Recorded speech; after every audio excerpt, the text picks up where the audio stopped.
আবারও চাল আমদানির সিদ্ধান্ত নিয়েছে সরকার, তবে এবার ভারত থেকে নয়, ভিয়েতনাম থেকে আমদানি করা হবে চাল।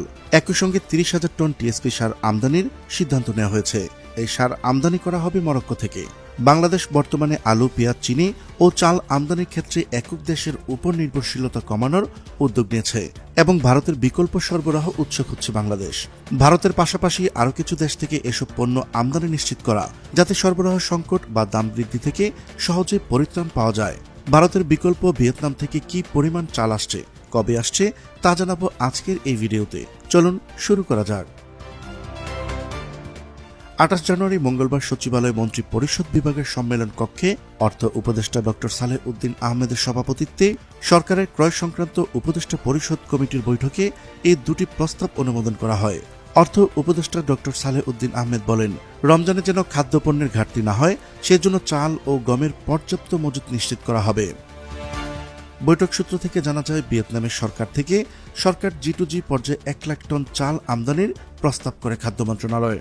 উপদেষ্টা পরিষদ কমিটি প্রস্তাবিত পর্যালোচনা করে 578 কোটি 58,50,000 টাকা ব্যয়ে এই আতপ চাল কেনার অনুমোদন দিয়েছে।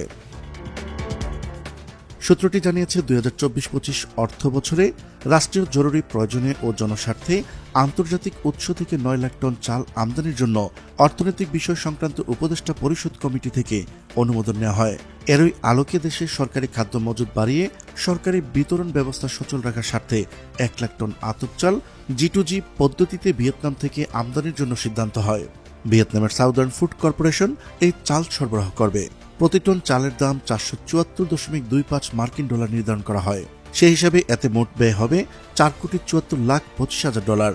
বাংলাদেশি মুদ্রায় এর পরিমাণ 578,58,50,000 টাকা।